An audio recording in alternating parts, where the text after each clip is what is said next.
Hey all, it's Starzy, and today we are here to be doing my August wrap up.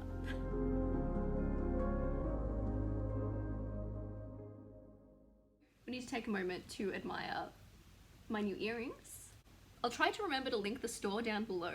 I think she is out of stock of these and she hand makes everything, but they're just like the cutest thing and like my favorite purchase I've made this year.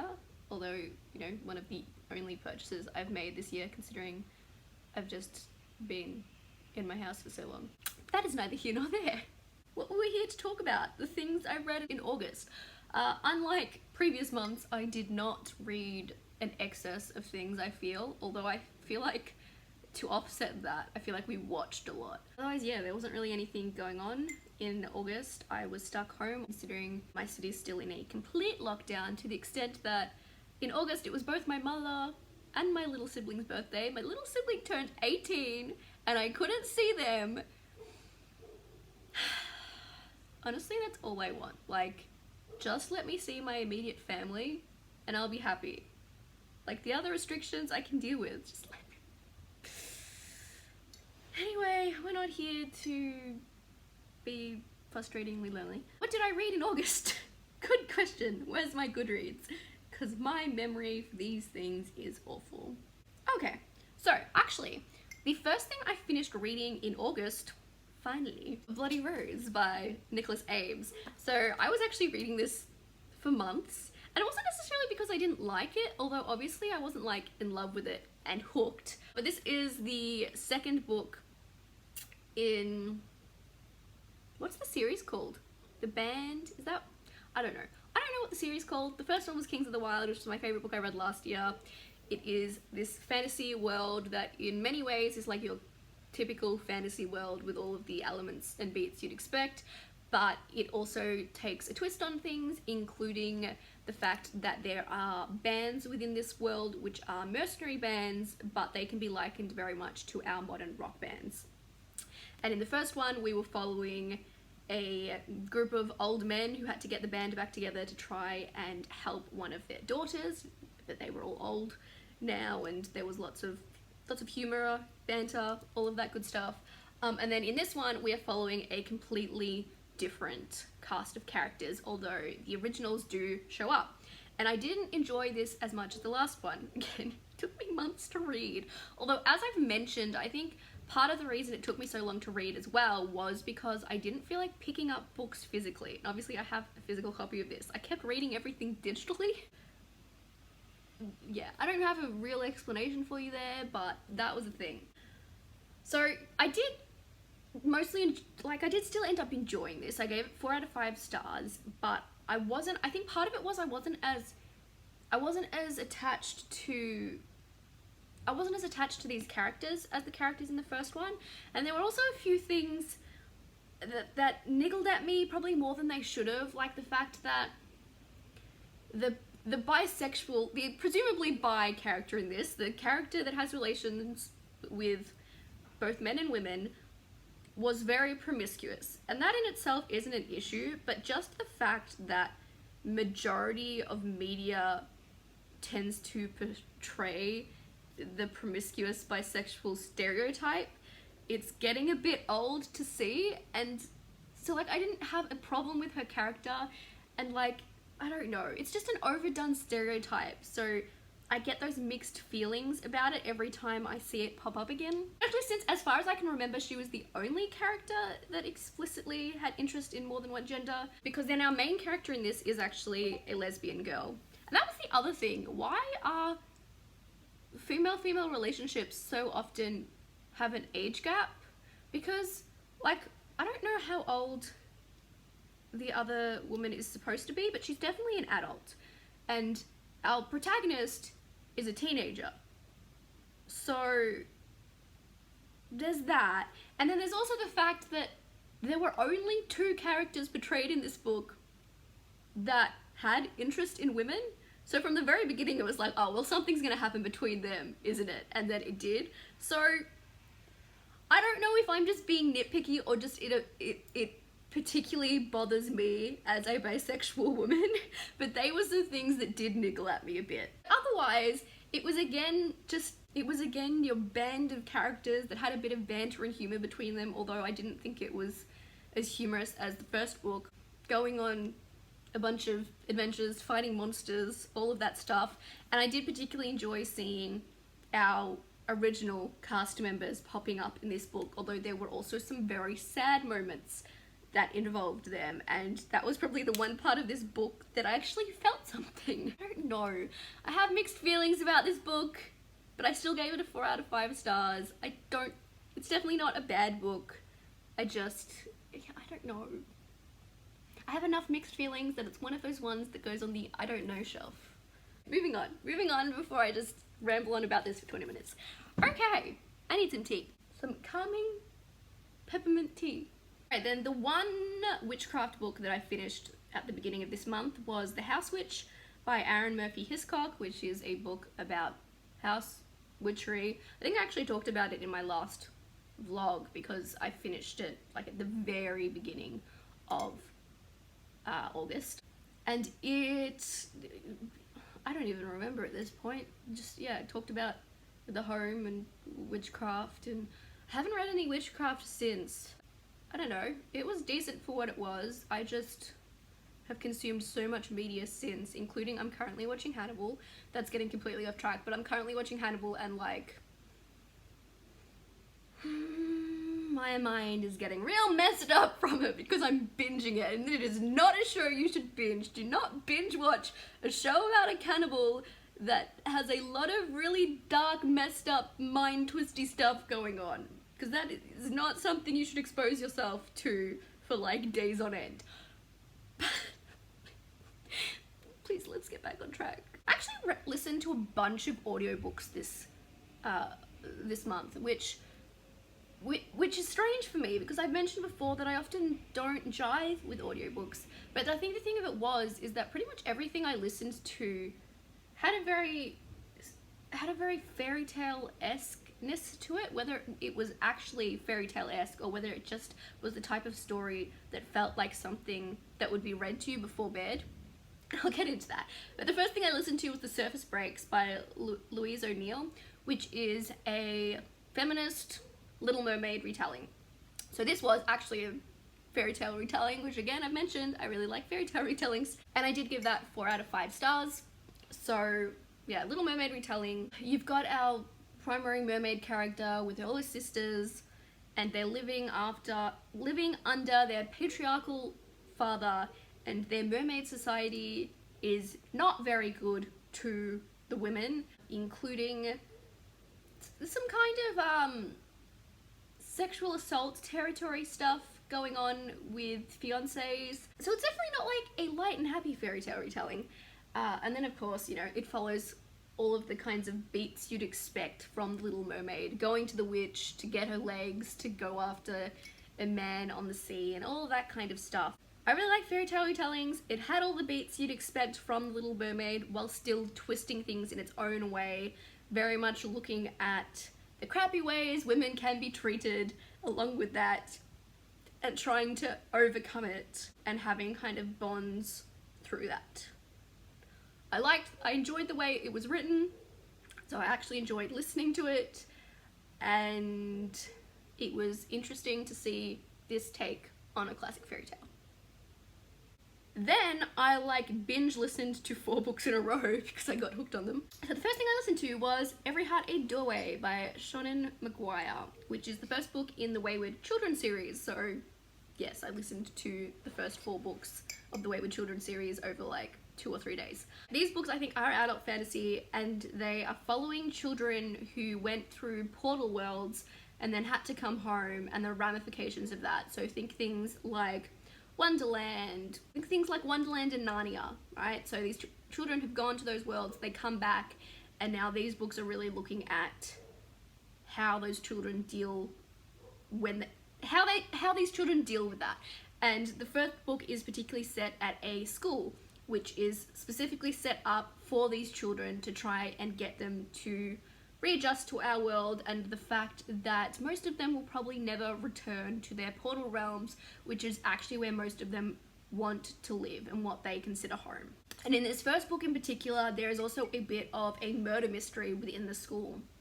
And I really enjoy, I really enjoy weird, darker stuff. I think we know that by now. But I do also enjoy a good kind of mystery element, which this had. And it was also really interesting to be learning about all the different worlds. And I also really enjoy the way it's written.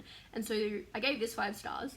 And I think this is the reason I enjoyed listening to it so much. Because of the way it was written, it very much felt like the type of, although slightly darker, it did otherwise very much feel like the type of story that might have been read to me before bed as a child. If that makes sense.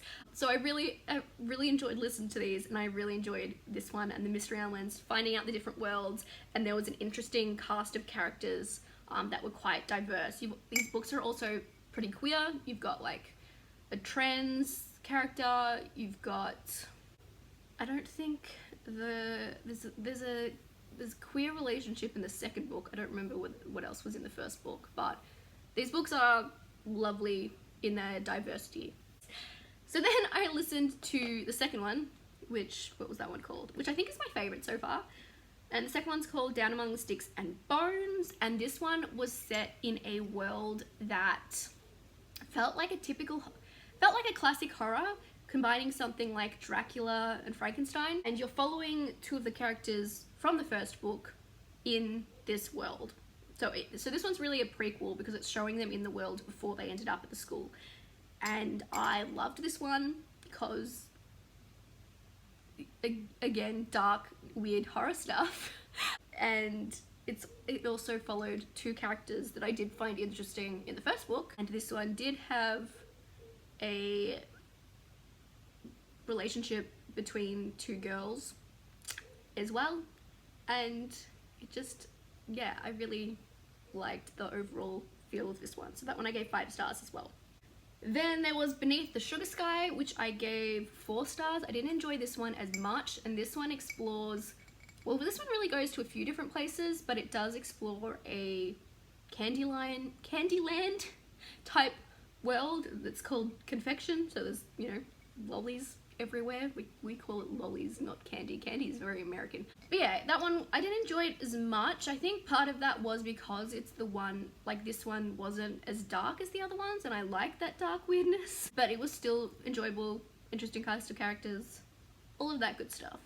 Then I listened to the 4th one, which is my least favorite so far, which is interesting from the fact of I've seen a lot of people say that it's their favorite, and that's In an Absent Dream. And I think the thing about this one was, so I think it comes down to 2 things. One, this is the first book that was only really following one character rather than a group, and I didn't really necessarily care that much about that character. And then the other thing that I think made me not enjoy it as much was the fact that the world in this book is a goblin market world, and it was just stressing me out so much. Like, listening to it was giving me anxiety. Just the idea of this world, like, you'd have to be so conscious about everything you said and did so that you didn't end up accidentally in debt, and it was genuinely stressing me out. So I found it difficult to enjoy it beyond that because the idea of the world was stressing me out. But overall, I am really enjoying the series and looking forward to continuing it. The only reason I haven't listened to the next one yet is because, Scribd likes to restrict the things you have access to once you have listened to a certain amount, and so I do not currently have access to the 5th book. But yeah, I've been really enjoying those, although, yeah, I loved the first 2 the most. Also because it has so many themes of, like, found family and friendship, which is also great. I have mentioned before that I like seeing those connections in media, including, like, horror movies, which is a weird place to put it, but yeah. I think the place I mentioned that was my horror movies video, though, my favourite horror movies. Just before I finished that last book, it actually started, what's it called? Scallywagathon started before I finished the last. Before I listened to the last Wayward Children book, Scallywagathon began, which is a pirate-themed readathon, and I really like pirates, and I didn't vlog it, but I did dress up one day, so I'll insert a picture if I remember, of my pirate look that I did for Scallywagathon, and I don't remember any of the prompts, but I didn't successfully complete Scallywagathon either way, because you had to complete 4 prompts to get to the treasure, and I completed 3 books that week, so anyway, so I completed the last book of The Wayward Children's for the first one, and then I read The Dark Tide by Alicia Jasinska, and I actually didn't realise that this was an Australian author until I got to the very end and read the author page, which I really should have been clued off earlier by the fact that I found this months ago, long before America was talking about its release date, so maybe I should have been clued in earlier to that fact. But anyway, I just thought that was, I just appreciated that fact, being an Australian myself, and you don't necessarily see a lot of Australian books be the most popular things. Wow, communication. Anyway, this book is dark witchy vibes, so already plus for me. But in this book, I think it's every year, the Witch Queen has to sacrifice someone she loves to the tides to make sure that to appease someone or something, to make sure that the water doesn't essentially overrun the town that they live by. So they're protecting the town by sacrificing someone they love each year. And the Witch Queen, the previous Witch Queen ended up actually sacrificing herself instead because she didn't want to kill the man she loved. However, the current Witch Queen has tried to give sacrifices previously, and it's never actually worked, which obviously means she never actually loved the people that she tried to sacrifice. But our other main character in this, I can't remember her name, our other main character, Lena, the man that she loves gets picked to be the sacrifice this year, and she offers to take his place. And so then she is here with this Witch Queen, and so yes, there is some sapphic stuff in this book. Although I will say that the romance there wasn't as much romance in this book as I actually expected. And I don't know whether that's a good or a bad thing. I don't know how much I can say without being spoilery. There wasn't as much romance as I was expecting from this book, but I did overall really enjoy it. I think I gave it a 4 out of 5 stars. It wasn't like a perfect book, and I definitely, like, the big thing that happens at the end that I guess was supposed to be a bit of a twist, like, I completely saw coming from, like, very early on. I anticipated that that's how things were going to end, but I still really enjoyed it, and I really want to draw one of the scenes in this book, as I have mentioned previously, because it just was explained lovely, and I enjoyed the witchy sea vibes of this book. Some stuff felt underdeveloped, and I expected the ending, but I still really enjoyed it. I'm a sucker for spooky vibes, okay? I'm a sucker for spooky vibes, especially when there's something sapphic included, I guess. That's probably what it comes down to. But yeah, and this is a YA fantasy. I don't think I mentioned that either. If anyone has like witchy book recommendations, give me those, because I think the only witchy fiction books I've read this year that I really enjoyed both of them, so this is why I want recommendations. I read this and I read The Year of the Witching, which I also really enjoyed. So dark witchy books, I would like more, please. We're sitting on the floor again today because that's just who I am as a person. But the problem with this is that these problematic books here are kind of on the bottom of my shelf for a reason, and yet by sitting on the floor, they are exposed. But I like just sitting on the floor. It's just more comfortable to me, and I don't like chairs. In fact, I was a nerd. I didn't get in trouble at school very often, but you know what I did get in trouble for, including being told off to the extent that I walked out of my very last math class in year 12. That's right, sitting on the floor. Anyway, we're not here for stories from almost 10 years ago. Jeez, that surely not that long ago. But it is. Oh boy. Okay, moving on. The last thing that I actually completed the week of Scallywagathon was the first volume of Fables, which is a comic book series, graphic novels, whatever, where we're following basically fairy tales in our modern world because they had to escape from their original fairy tale realms and they can't go back. And so it's kind of a gritty look at these fairy tale characters. And this one in particular has a bit of a murder mystery plot. And I really enjoyed this. I think I gave it 4 out of 5 stars.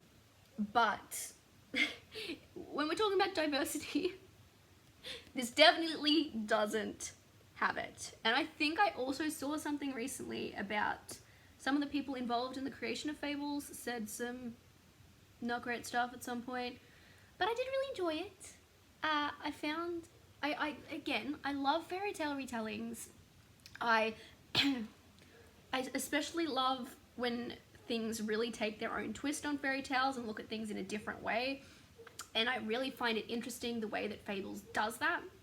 And the reason I read Fables in the first place is because I love the video game, which I have played previously, The Wolf Among Us, which was actually based on Fables. And I loved that game, and so now I've finally gone back and read Fables, at least the first volume. And so I did really enjoy it, and it's just interesting. The one thing I will say is that the art style isn't necessarily my favorite. Like it's a very classic comic book style, but I don't know, like there's nothing wrong with it. It's just not one that I look at and go, yes, I love that art, you know? I did really enjoy the story of this and the exploration of what fairy tale characters could be like now in our world, I guess. Because you've got everything from marital troubles between our classic couples to the fact that anyone who can't pass as human has to get sent off to like a secluded farm so that our normally humans don't see them. I can't remember what they call them, and all that stuff. So it was interesting to read. Actually, then listened to another audiobook, Who Am I? Then I listened to The 7 Husbands of Evelyn Hugo. And I went into this not expecting very much because as much as everyone's hyped it up, I never really was that interested in it from the synopsis. And one of the main things that made me want to read it was not necessarily that everyone was hyping it up, but the fact that everyone was hyping it up also from the fact that it has a bisexual main character. And so, that's what made me kind of interested. But then I still put off reading it for so long, because I didn't think I'd be that interested, but I ended up giving it 4 out of 5 stars. So it was a surprise for me, actually. So Evelyn Hugo is like a classic movie star, and she has decided that she's going to tell her life story for someone to publish a book of her life story. And there's also a bit of a mystery in this story of why she has chosen the particular person that she has to write her book. And I really did like how this book all wrapped up at the end. I thought that was nicely done, whereas I actually quite often have problems with books with not loving their endings or things that happened at the ending. I did like how everything was revealed and wrapped up at the end, I will say. So majority of this book is then Evelyn Hugo's life story interspersed with bits of the modern day and, interactions with the woman that's writing her story and all those things. And yeah, I don't know why I felt so much that I wasn't interested in this, because I'm a history teacher, I was a history major. Part of the thing I find so interesting about history is looking at people's individual stories, particularly in the context of when they lived. So I don't really know why I wasn't interested in this. I don't know whether part of it's that I'm not interested in celebrity. I don't know, but I did really like it and think it was really interesting because had that historical element because you're starting, you know, right from when Evelyn was a teenager. And the one thing I'll say is that, like, majority of the characters in this book are really unlikable, which isn't something I've particularly seen a lot of people talk about when they talk about this book, but like, there's pretty awful characters in this book, including Evelyn herself is not a likable character. But her story was still interesting, and yeah, and having that queer element was also great. I don't know, I have lost all ability to make any kind of actual review of a book, but my feelings are I enjoyed it much more than I was expecting to. Yeah. Even though I'd been so hesitant to read Evelyn Hugo, I think the only reason I actually did was because it was one of the things I actually still had access to as an audiobook. Then I read Ghost of Wood Song, something that I clicked on because it was available through my library and the cover was pretty. But this is a YA. Again, I think I gave it 4 out of 5 stars. So I did read a lot of stuff in August that I really enjoyed. Maybe I'm getting better at picking stuff. But yeah, this is a YA. And I think we're in a southern town in America. And we've got this main character. Again, I didn't know this going in, but the main character is a bisexual girl. And she's very much about music. Her father was very much about music, and she plays the fiddle. Is that what she plays? And she has friends who play other instruments. So that there is this undercurrent of music within it, but it is also a ghost story. So we get that spooky weirdness that Starzy loves. And there's kind of there's a bit of a mystery about it too, of like, what is going on and why, because there are ghosty things going on, and somebody gets killed. So there's also the murder mystery element of who killed this person. And yeah, this book was also it was a bit bittersweet for me reading it, because our main character, who is a bisexual girl, which isn't even the most relevant part, surprisingly, her father died sometime before this book, and her father's life was very much entwined in making music. And so it was bittersweet for me reading that, because I have a dead father whose life was very much about music. So at points that was taking me back in a way that I didn't necessarily need to be feeling. But I did really enjoy this story, the mystery, the spookiness, the music. It had a lot of elements that did really appeal to me. Although I have, you know, it's definitely not the type of music that I know anything about. Folk music and all of that kind of stuff. But in itself, it had a lot of elements that appealed to me and that I relate to, or just things I like to see in books. So I did really enjoy this book. I really didn't like her best friend though. I did not think her best friend was a very good friend. How the hell do I have almost 40 minutes of footage? How do I have more footage when I read less than I have the past 2 months? Okay. We watched 7 movies in August, and we also actually watched a bunch of TV other than Supernatural. So I think I'm going to make a separate video for everything I watched this month rather than combining them, because I've already been here for a while and I actually watched a heap. So let me know, have you read any of the things I read this month? What did you think of them? I don't know, let's talk books in the comments. And we can talk movies and TV next time. How? Stay safe. Starzy out.